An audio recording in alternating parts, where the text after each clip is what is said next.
Students, my self Aarti Jadhav, welcome back to the channel. आप सभी का मिस आरती अकाउंटेंट चैनल में बहुत बहुत स्वागत है। तो जैसे कि हमने लास्ट वीडियो में कवर किया था फर्स्ट चैप्टर के बहुत ज्यादा इंपॉर्टेंट कंसेप्ट, जैसे कि हो गया बुक कीपिंग, हो गया अकाउंटेंसी, हो गया, इनके बारे में हम लोग ने डिटेल में पूरी जानकारी हासिल की थी। तो इस पार्ट में हम लोग देखेंगे सारे टर्म्स। जब तक आपके लाइफ में अकाउंट्स है तब तक ये सारे टर्म्स आपके लाइफ में रहने ही वाले हैं। तो इन सारे टर्म्स को बहुत अच्छे से अभी समझ लीजिए। अगर आप अभी इन्हें अच्छे से समझ लोगे तो आपको आगे जाके बहुत ज्यादा आसानी रहेगी। टर्म्स कुछ हम लोग 20 to 24 टर्म्स देखेंगे। तो फर्स्ट टर्म है जो कि हम लोग देखेंगे वो है बिजनेस। तो लास्ट पार्ट में मैंने बोला था कॉमर्स क्या है, is nothing but a business. तो बस बिजनेस क्या है तो कॉमर्स मत बोलना। Business is an economic activity that involves the exchange, purchase, sale और production of goods and services with a motive to earn a profit. तो बिजनेस क्या होता है? ये एक इकोनॉमिक एक्टिविटी है जिसमें क्या करते हैं हम लोग, गुड्स को प्रोड्यूस करते हैं, जिसको परचेज करते हैं, जिसको सेल करते हैं। इन सभी एक्टिविटीज जिसमें इन्वॉल्व होती है उसको बिजनेस बोलते हैं। तो मैंने लास्ट पार्ट में भी बताया था कि तो बिजनेस क्या है? एक इकोनॉमिक एक्टिविटी है जिसमें production, purchase, sale, exchange of goods and service ऐसे एक्टिविटीज इन्वॉल्व होते हैं। ठीक है, नेक्स्ट हम लोग टर्म देखते हैं प्रोपराइटर, जो कि आपको बहुत बहुत बहुत यूज होगा। अभी बोलना प्रोपराइटर क्या होता है, प्रोपराइटर क्या होता है, बोलो बोलो बोलो बोलो बोलो, बताओ। ओनर। प्रोपराइटर मतलब क्या? ओनर। फॉर एग्जाम्पल रिलायंस के मुकेश अंबानी, ओके। तो इसी तरह से टाटा के रतन टाटा, क्या है ये? ओनर है। ये कौन है? प्रोपराइटर है। तो बेसिकली क्या होता है? बिजनेस का जो ओनर होता है वो होता है प्रोपराइटर। प्रोपराइटर मतलब क्या? ओनर। और आप ये भी बोल सकते हो कि फाउंडर होता है वो बिजनेस का, ओके। क्या होता है वो? Founder of business. तो मैं आपको सजेस्ट करूंगी कि जैसे जैसे मैं बोल रही हूँ वैसे वैसे आप सुनो और अपने बुक में भी नोट डाउन करते जाओ। तो जैसे जिससे कि क्या होगा, आपको बाद में भी आप अगर गो थ्रू करोगे इससे तो बहुत ज्यादा आसानी होगी। अगर आप बुक में देखने जाओगे तो बहुत ज्यादा हार्ड डिफिकल्ट लैंग्वेज यूज किए होते हैं। तो अगर आप अपने खुद के लैंग्वेज में इसे लिखोगे, अगर आप मेरी बताए हुए लैंग्वेज में उसको नोट डाउन करोगे तो आपको बहुत ज्यादा आसानी होगी इसको समझने में और बाद में भी इससे गो थ्रू करने के लिए। नेक्स्ट कंसेप्ट थोड़ी सी बड़ी है जो कि है transaction. Exchange of goods and service between two parties for money और money's worth. Exchange of goods and services between two parties मतलब कि मैं कुछ गुड्स किसी को सेल करूँ या फिर मैं अपनी सर्विस आपको दे रही हूँ। तो ये क्या है? उसके बदले में मैं कुछ लूंगी अगर आपसे, तो क्या हो रहा है? एक्सचेंज हो रहा है। अगर मैं अपनी क्लासेस की बात करूँ तो मैं अपनी क्लासेस में कुछ सिखा रही हूँ, उसके बदले में स्टूडेंट्स मुझे फीस दे रहे हैं। तो ये क्या है? एक्सचेंज हो रहा है। मैं उनको सर्विस प्रोवाइड कर रही हूँ, वो उसके बदले में मुझे फीस दे रहे हैं। तो this is what exchange of goods and services for money's worth और मनी और मनीज वर्थ। तो जिसमें कि गुड्स एंड सर्विस का ट्रांजैक्शन होता है दो पार्टीज में फॉर मनी और मनीज वर्थ। तो ट्रांजैक्शन क्या होता है? Exchange of goods and services. Goods हो गया, सर्विस हो गया, इनके एक्सचेंज कर रहे हैं दो पार्टीज के बीच में, एक्सचेंज हो रही है फॉर मनी, पैसों के लिए या फिर पैसों के मूल्य जितना जो भी है उसके लिए। क्लियर है? ट्रांजैक्शन हो रहा है, एक्सचेंज हो रहा है। ट्रांजैक्शन मतलब क्या? एक्सचेंज हो रहा है गुड्स एंड सर्विस का दो पार्टीज के बीच में, पैसों के लिए या फिर पैसों के मूल्य जितना किसी के लिए। तो वो होता है ट्रांजैक्शन। ट्रांजैक्शन मतलब कि सिंपल भाषा में बोले तो लेन देन, ओके। समझ में आया? देवन घेवन, लेन देन।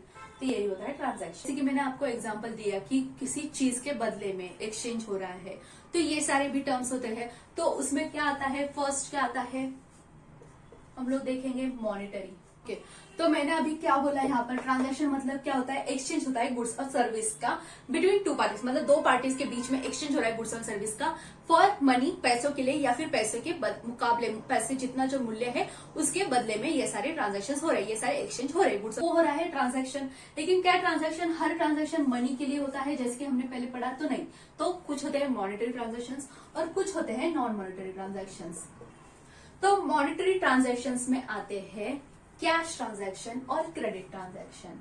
मॉनेटरी ट्रांजैक्शंस में क्या आते हैं? कैश और क्रेडिट। तो मॉनिटरी पढ़ के आपको समझ में आ गया होगा कि इसमें पैसे इन्वॉल्व है, इस ट्रांजेक्शन में क्या है, पैसे इन्वॉल्व है। इस ट्रांजेक्शन में गुड्स और सर्विस की लेन देन हो रही है, किसके बदले में, पैसों के बदले में।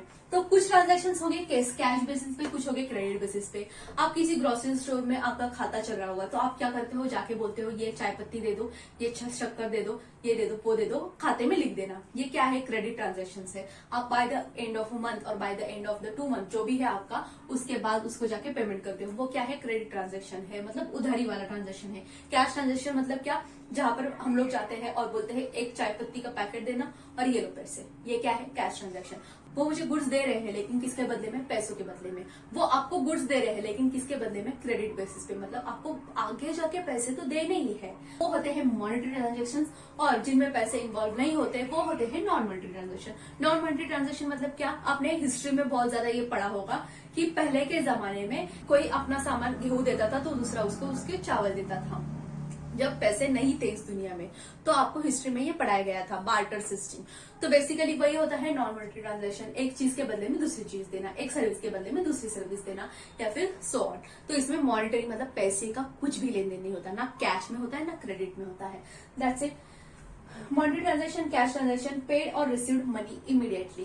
कैश मतलब, कैश ट्रांजेक्शन में क्या होता है, पैसा दिया जाता है या फिर लिया जाता है इमीडिएटली। फॉर एग्जाम्पल मैं सेलर हूँ तो मैं आपको गुड्स दे रही हूँ तो मैं फटक से आपसे पैसे ले रही हूँ। क्रेडिट ट्रांजेक्शन मतलब क्या, इज नॉट पेड और रिसीव इमीडिएटली, मतलब वो मैं आपको सामान दे रही हूँ लेकिन आपसे मैं अभी पैसे नहीं ले रही हूँ, वो मैं अपने खाते में लिख के ले रही हूँ, मैं आपसे वो बाद में पैसे लूंगी, वो होता है क्रेडिट ट्रांजेक्शन।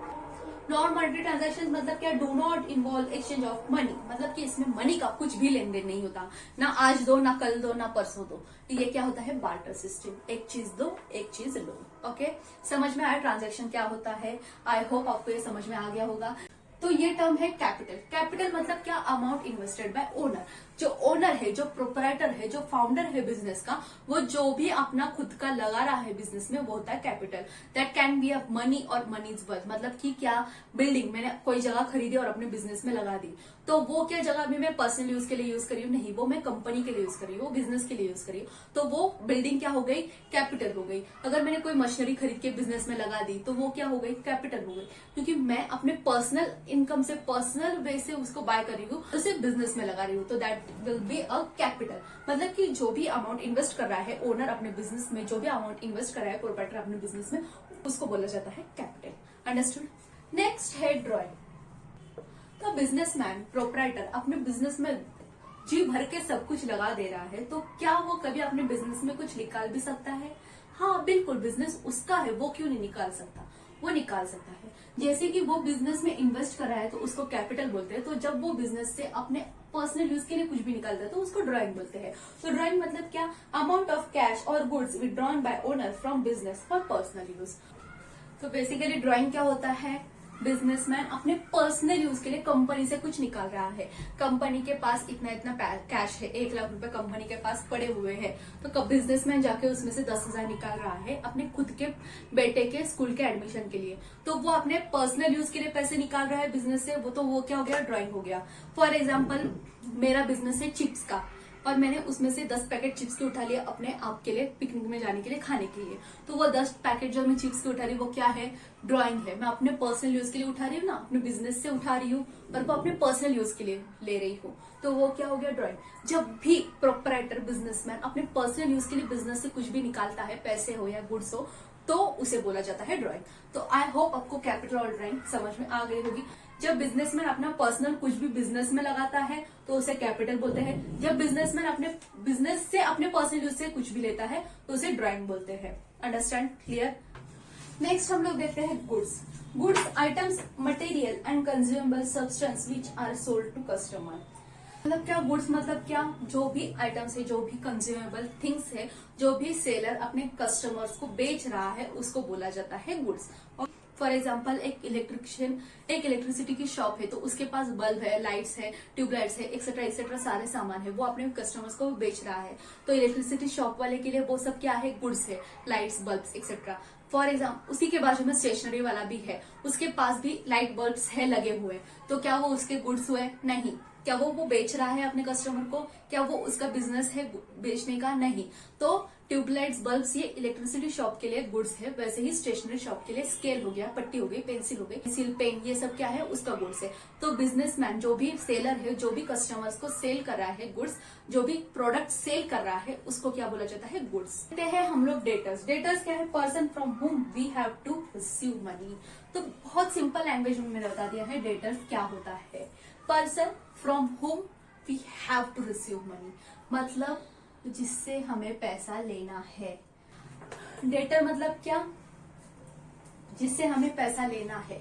फॉर एग्जाम्पल मेरे क्लासेस है, वहां पर बहुत सारे स्टूडेंट्स आ रहे हैं, तो उन स्टूडेंट्स में से किसी ने मुझे, पर्टिकुलर एक स्टूडेंट्स ने मुझे पैसे नहीं दिए, उसने फीस बोली कि मैं 3 महीने बाद देती हूँ। तो वो फीस उससे मुझे 3 महीने बाद लेनी है, उससे मुझे पैसे मिलने वाले हैं बाद में, ओके, 3 महीने बाद में। तो वो मेरे लिए क्या हुई, डेटर हुई, ओके। और ऐसे ही सिमिलर सिचुएशन मेरी भी हो सकती है, मतलब मुझे भी किसी को तो पैसे देने बाकी हो सकते हैं, वो क्या हुआ मेरे लिए, क्रेडिटर, ओके। एक ए है और एक बी है पर्सन। एक ए पर्सन है, एक बी है। ए ने बी को गुड्स दिए, लेकिन बी ने ए को पैसे नहीं दिए। उसने बोला मैं 3 महीने बाद तुम्हें पैसे देता हूं। तो ए के लिए बी क्या हुआ, डेटर। ए को 3 महीने बाद इससे पैसे लेने हैं, तो ए के लिए बी क्या हुआ, डेटर। समझ रहे हो, समझ में आ रहा है कि मुझे, मेरे लिए डेटर कौन है, जिनसे मुझे आगे जाके पैसे लेने हैं, वो मेरे लिए डेटर्स है, ओके। और क्रेडिटर्स कौन है, जिनको मुझे आगे जाके पैसे देने हैं। तो जैसे कि अभी हम लोग ये सिनेरियो देख रहे हैं, तो ए को बी से पैसे लेने हैं, तो ए के लिए बी कौन है, डेटर है। लेकिन सिमिलर बी को ए को पैसे देने हैं ना, तो बी के लिए ए कौन है, क्रेडिटर है। तो यहाँ पर हम लोग समझेंगे, तो for a P is a debtor,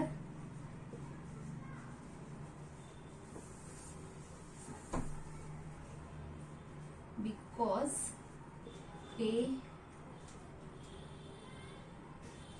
have to receive money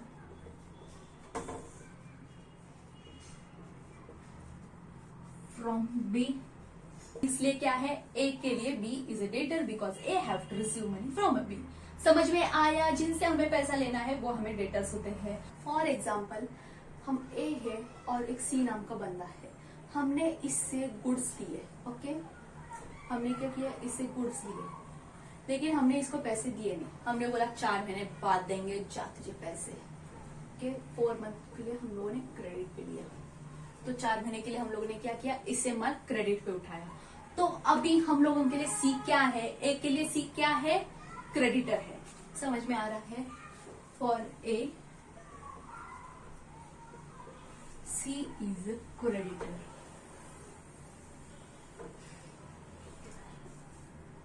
because A have to पे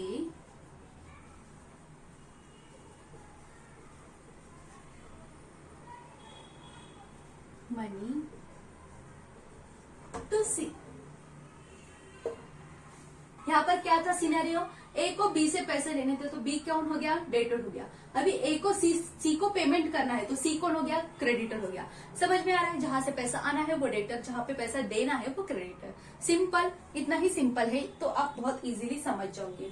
थोड़ा सा खुद के माइंड में एग्जाम्पल्स क्रिएट करो कि हमने एक दूध वाले से उधारी पे दूध ले रहे हैं 1 महीने के लिए, 1 महीने बाद हम लोग उसको पेमेंट करेंगे, तो दूध वाला हमारे लिए कौन है, दूध वाला हमारे लिए क्रेडिटर है।